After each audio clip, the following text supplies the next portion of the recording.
Hi. Um, so I'm actually just taking a walk in a park that I used to walk through maybe, I don't know if it was 1 or 2 years ago. I can't remember when this whole thing started. I think it was about a year ago, a year and some change, maybe like a year and a half ago. I used to walk through this park and I was just kind of at the beginning. I was at the beginning of this portion of my life, this spiritual awakening. Um, and I think I was probably entering my dark night of the soul too. I didn't know. I didn't know about any of these things. I just understood that I was in a period of massive change and it was very scary and very hard. Um, I had just ended all my friendships and moved back home, moved out of my place that I was living in, and little did I know a few months later I would drop out of university. So, yeah, a lot of change, a lot of really big, drastic change, and kind of on my own, just pushing myself through it. And going to parks and taking long walks in nature was pretty much the only thing I did back then. It was everything that I did, and I would skip class to do it actually, which just wasn't good. But yeah, I parks and walking, and just I guess being with the earth was pretty much the only comfort I had. It's crazy because I haven't revisited this park since, because when I was here it was summertime like a year and a half ago, and then after that, went into fall, so it was too cold, and I found a park closer to me, so I would go there, and then life happened and all these crazy things, and yeah, it's been a year and a half since I've been here, and I was watching a reading from a pick a card reading, a message of comfort from Bahati Life, who I also discovered about a year and a half ago. And she was saying in that reading that it was like a return to basics, and that I should go back to this place that I used to walk along, this path, and just go and be there with spirit. And so I was like, okay. So I got up this morning and I went outside. It's raining, it's cold, but I went, and I'm here now. And I guess I wanted, because I used to vlog my thoughts. This is when I kind of started vlogging and just talking about what was happening in my mind, and just being back here. I am kind of, it's weird. I'm amazed because the park, it looks completely different because it's a different season.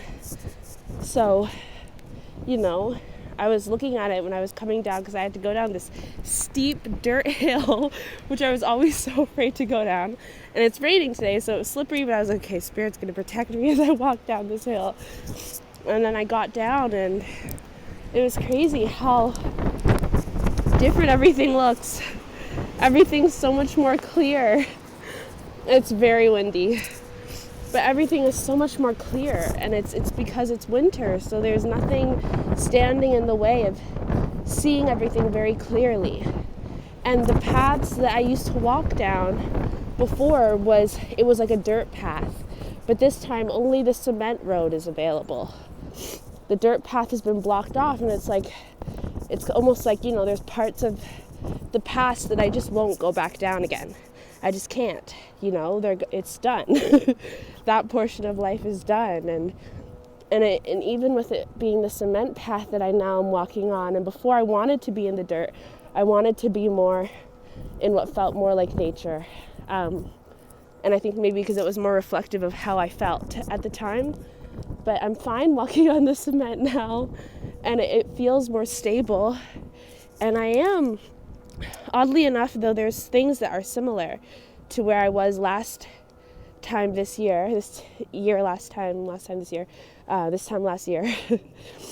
I'm in a more stable place, especially emotionally and mentally, spiritually. The physical is oddly, eerily similar, but And it's actually very eerie because I'm kind of doing the same thing. I'm about to go do the same thing, but I know it's going to be different because I'm a different person. And it's crazy because it's kind of hard to acknowledge how much you've grown, or at least for me, sometimes it is. But I know that I'm walking into this a different experience as I go into the future. But being down this path, it's even weird because I didn't realize, like, when I would do all these walks about a year and a half ago, I would walk down different trails. I was trying to find a bunch of different trails, nature trails just around where I live. And I'm realizing now that they're all connected, like they're all a part of the same path. But I didn't know that because back then I would do one trail and then I would do another, and I wouldn't go as far as the meeting point to where you would then recognize that these are the same trails. So I think that's interesting too, because now it's like, now I'm getting to see the oneness, that this is literally one path and I'm on it and I'm moving forward. And I'm experiencing this same thing that I was doing a year and a half ago, right at the beginning of this journey, but it's different now. I have a different perspective, and I don't even have my locks anymore. I cut them off. Like, life is just crazy, and I have a cold, but I'm feeling like it's not really a cold. Like I think it's a spiritual thing. I think my body's going through changes because my spirit has gone through massive change. It's just crazy to see. I think it's just crazy to see, and it's very full circle. And I was listening to my music as I was walking this path, and back then I didn't even know that I loved making music in the way that I do it now. You know, there are so many things I didn't know, and I was grasping at a path or a purpose or some type of passion. I wanted something to make life feel meaningful, but I hadn't even really begun to scratch the surface of what needed to come up for me. And now, thinking back, I'm like, I don't even really remember everything. It's kind of a blur. And in many ways, I still feel like I don't know anything. But I'm not too sad about that. You know, I think it's actually a good thing because I don't need to know everything, and it means that life is just so abundant that there's just so much to always be learning. So I wanted to just give my update, I guess a year and a half later. And I've been wanting to talk about what I've learned on my journey so far, so I guess I can do that now with this. And my camera's completely covered with rain. But yeah.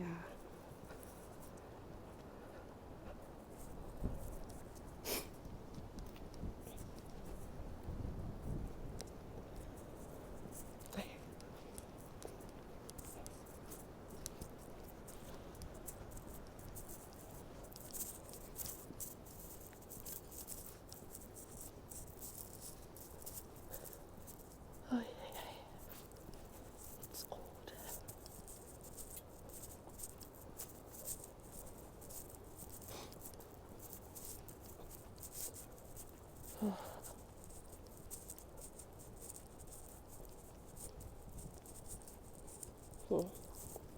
And I think the funny thing is that it's crazy because I think back to that portion of my life, and I mean, I would say I was in a depression for sure, but that's the funny thing about depression. It's like there were also many, many, many moments where I was very, very happy, and I felt very at peace, just not in the way that I feel it now. But even as I entered a pretty deep depression, it was also me entering pretty much what would lead to now the happiest place I've ever been in my life. Probably because it's the most honest I've ever been with myself, and the most free, just because there was just all of this tearing down of all of these masks that I was wearing and all of these, perspectives that I thought I had to hold on to, because they created this reality that I was living in that I thought was what I needed or that just had to be. And as all of these things fell apart, it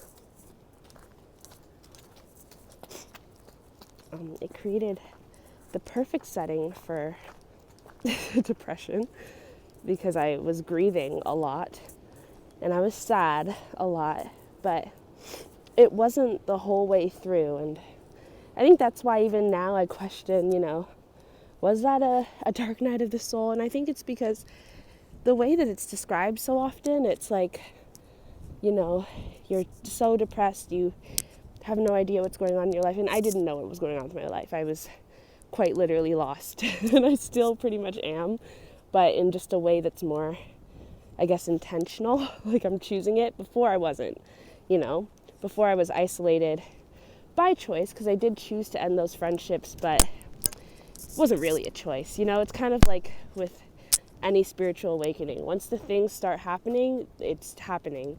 There's nothing you can do about it. You just have to keep going. Now it's like, it's more of a choice to keep going, and to continue to push against the grain. And there's so many beautiful things that come with freedom, but then there's a lot of grief.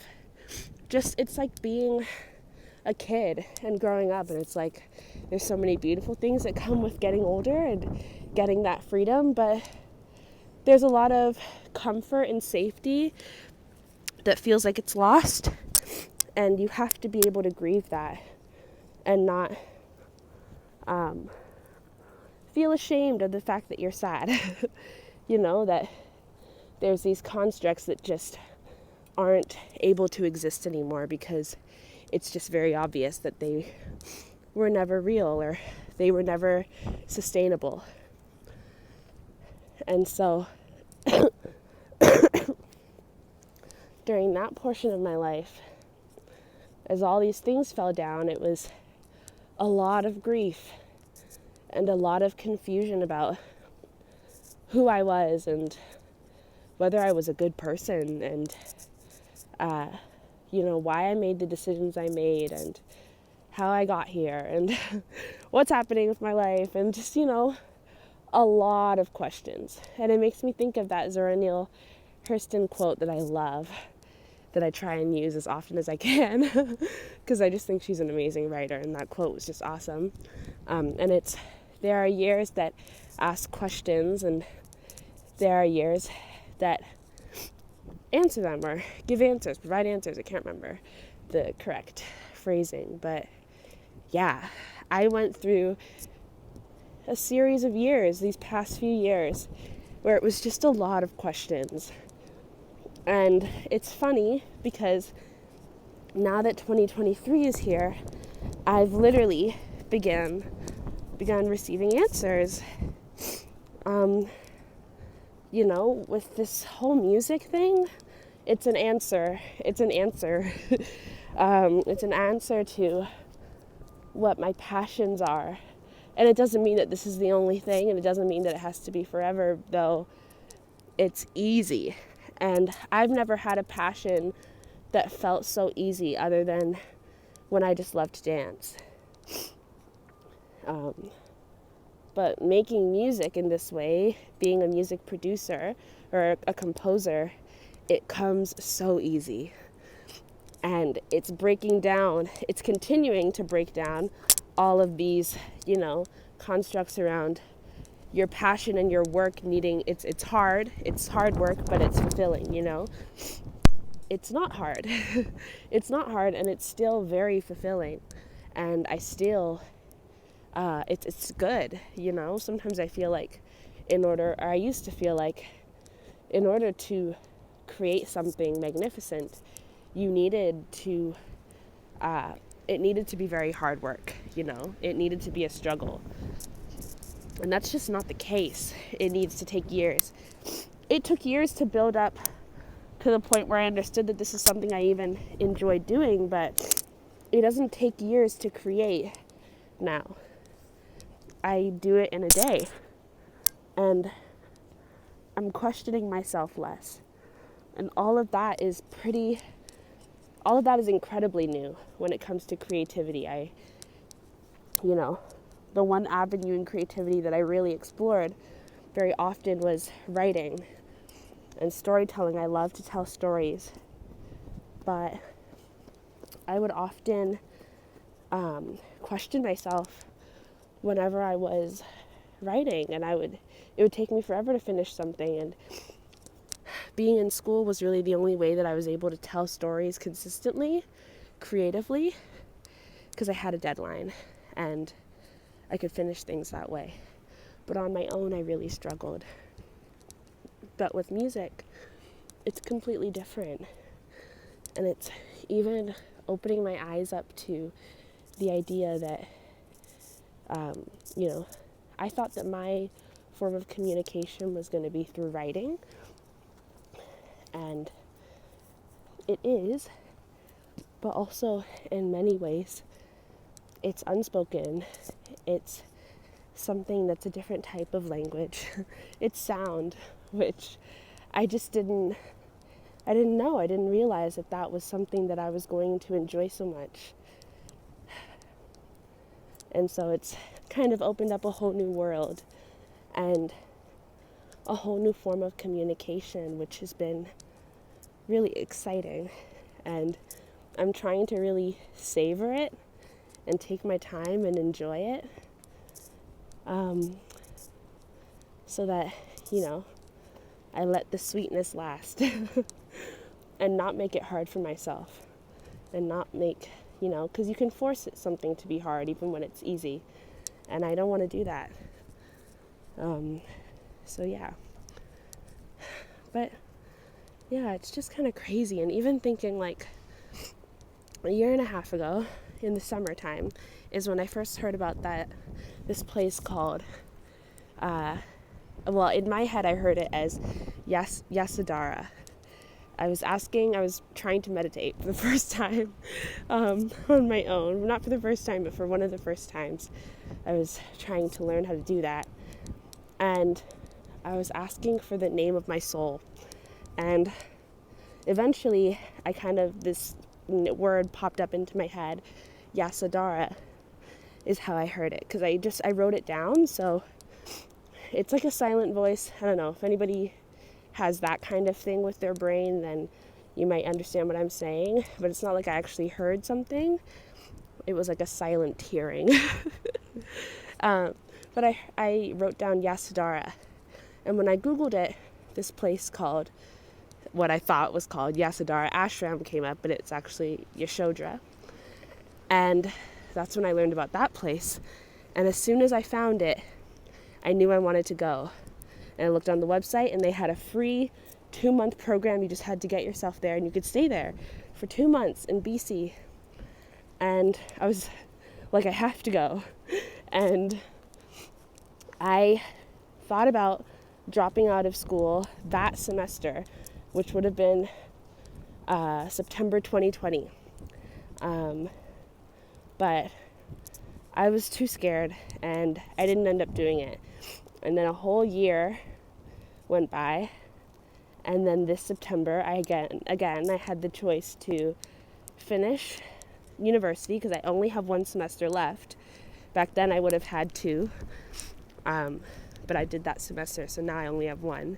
And I had the choice to finish or to go to this ashram, and I dropped out. Well, I already dropped out. I had dropped out in January of 2021. 2022. So then maybe that was, 2022. So that was actually September 2021, not 2020. I dropped out in January 2022. So it's been officially a year since I stopped going to university, and I still have that semester, so I still could complete it.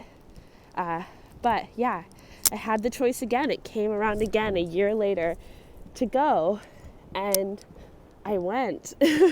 I didn't go finish the semester.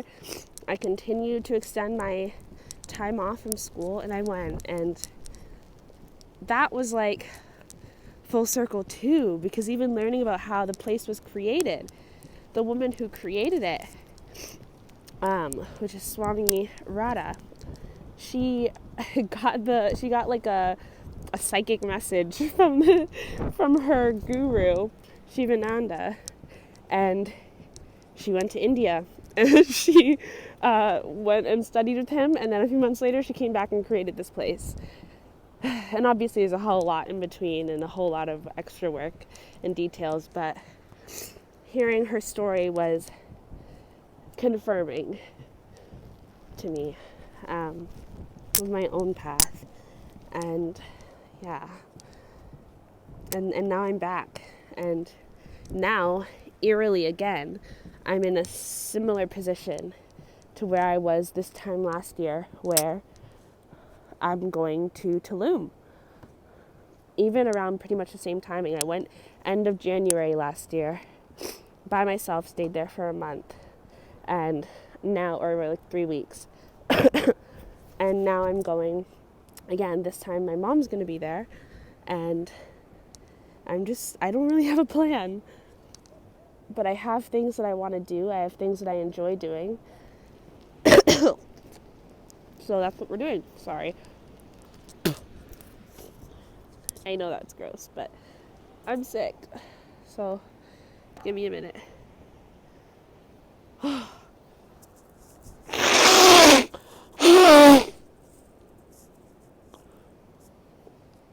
Oh my gosh. This is no joke.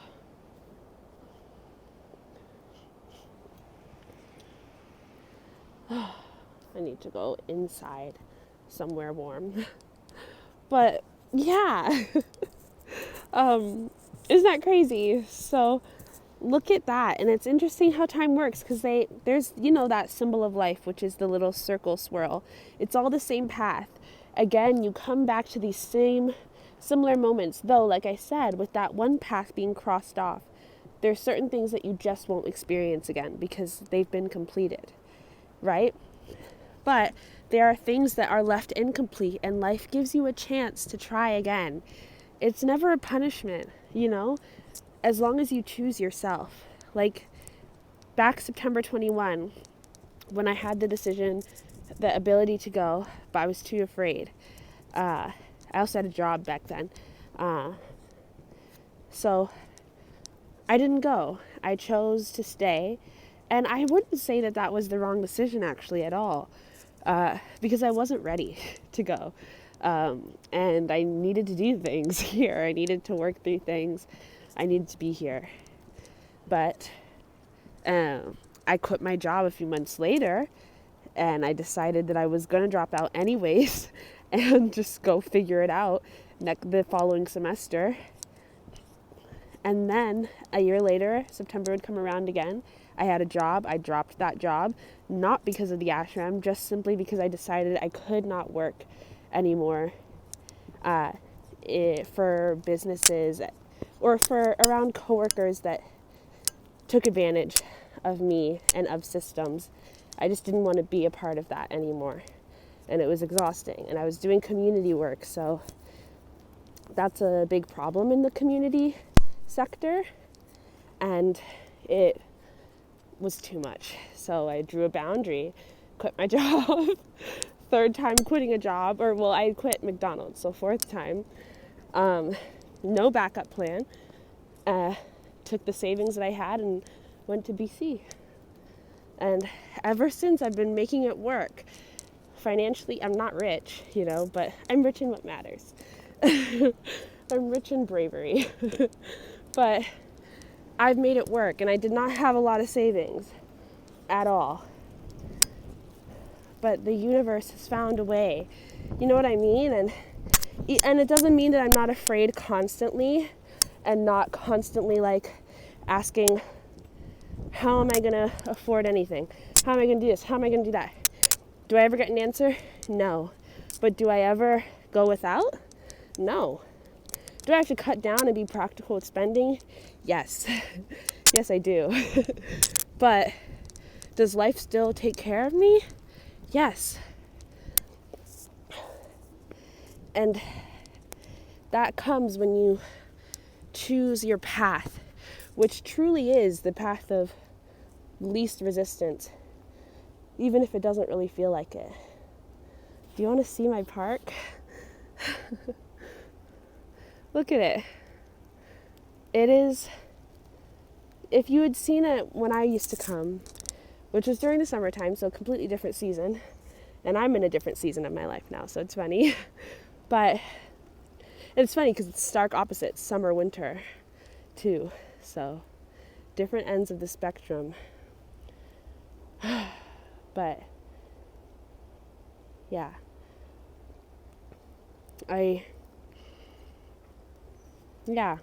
it's funny because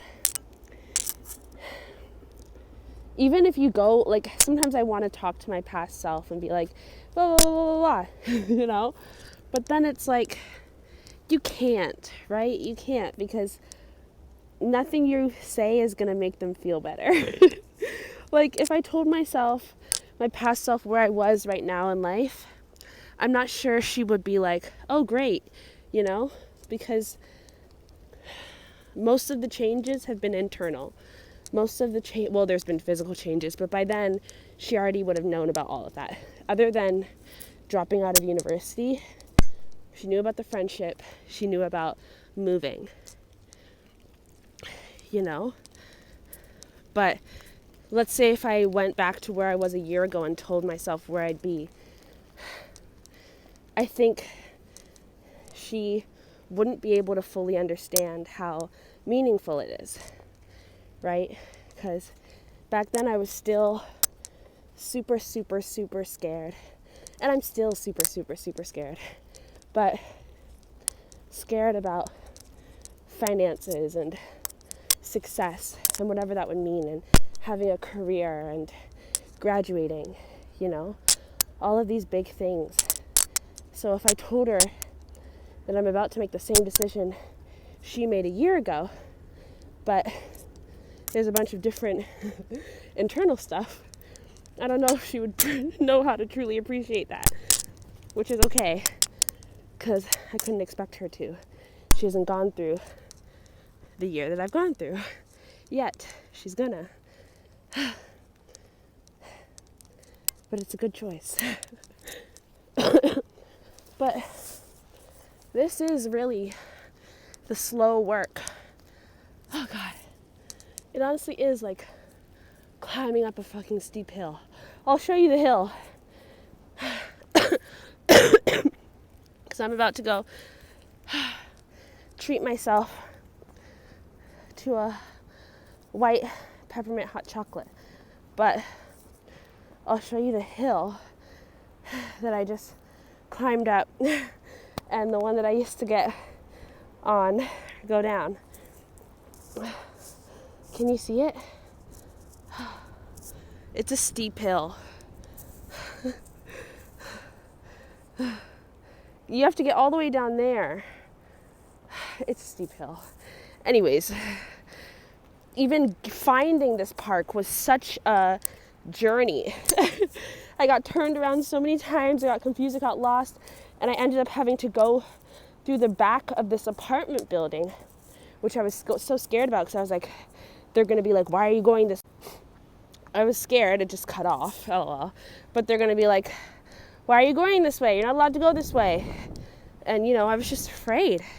So even getting to this park, which would end up being my park for so long, such an important period of my life, was hard. It was a journey in itself. And I got turned around many times before I found it. It's kind of like getting on the spiritual journey, getting to a spiritual awakening at this level. Because, you begin to awaken the moment you get here, I think. And then how long it takes and how far you get is just dependent on what your soul is interested in this lifetime, I guess. So it took me a little while to get here. But then my 20s came and they were like, it's time. And 2020 came and it was like, it's time. Though, I'm sure everybody was doing their stuff before then, but our world went through some big changes and we all were there for the ride too. And it's just crazy. So yeah, I just wanted to update and give a little, message about my journey. I guess kind of to my past self and to my future self, to be able to look back and be like, oh my God, this is where you were this time last year, and I wonder what I'll be doing January 2024, Who knows? Who truly knows? This time last year, I got my first set of Oracle cards in August of 2021. Loved those. I started with the Oracle. I don't remember when I got my first tarot deck, but my first tarot deck was the Light Seers deck, I think. And I went through a whole journey of spiritual, a lot of materialism, buying a lot of crystals, buying a lot of tarot decks and Oracle decks I didn't need. Then I went through a journey of giving those away. A lot of those got almost, I think I lost all of my crystals actually. Almost all of my crystals in Tulum. Gave them all away, or I actually lost them, or they broke when I went to Tulum that one time in January, this time last year. And then other crystals I gave away during my first ever potion, when I made my first ever potion, and I was obsessed with roses at that time. And then I stopped buying crystals because I just, wasn't any need anymore. And then gave away a lot of my Oracle decks and have stopped really buying a lot of tarot and Oracle decks. And then January this time last year, I was learning how to do tarot and Oracle and getting comfortable reading for people. And I started reading for people. I posted on the Women's Who Freelance Toronto and Tulum Girl Gang, and I began reading for strangers when I had only ever read for my sister. And the first person that I gave a reading to that wasn't family was my sister's, the woman that she was talking to at the time, who ended up becoming a friend, but of her, not me. But yeah, and so I started reading for people. But back then, I was writing music, and I had my musical, The Things I Became, but it was still in the we don't know what's happening stage. I had not begun composing music, and I was it cut off again. My storage was full. But I was doing my YouTube channel and I was sharing my thoughts, and I was exploring all of that. I was obsessed with readings, getting readings. I'd actually just had a big a tower moment about readings in the December before. Now I'm much, much better with readings and not being so obsessed with them and not being so obsessed with my own readings. And I found, spiritual teachers that I really, really love. And they're different from the people that I was watching this time last year, but I still love the people I was watching last year. It's just crazy. It's just crazy how life changes and stays the same. Stays the same in the ways that I think are important, or in the ways that, there's still something to learn, there's still some work to be done here. And then when something is done, it's done. And there's no going back. And crazy how long the healing process is. It's very long, It's been 2 years since I ended my first relationship and began trying to heal when it comes to being a survivor. And 2 years. 2 years this February. So healing, and still healing around that, but I'm on the other side now. I can say that, I know. And with this friendship, I'm now 1.5 years away from that whole situation. And I'm just now stepping over to the other side. So that took a while too. That was not quick, you know? And I let myself take a long time, or what felt like a long time, but it really wasn't. It was just time, the time it took. So yeah, healing takes a while. But it's good when you can give yourself that space. So yeah, this is just, I guess, some encouragement about the growth that happens and doesn't. And you just see what was okay and what needed work, what was the priority and what wasn't, you know. Okay, I have to end this because my thing is literally full, my storage, but you just see what was okay, where you were fine, where, you know, you didn't need to focus on that so much, and what needed focus based off of what's changed. And my physical surroundings, even though I was not happy with them, I was fine. Being single, I wanted to be in a relationship so bad. I still do, but it's a very different energy this time around. I was fine, you know? What needed help? My healing. Me, I needed help. And that's not a shameful thing. That's good. So, yeah, this is where we're at. And we're in a good place. So, I just wanted to say that. And bye!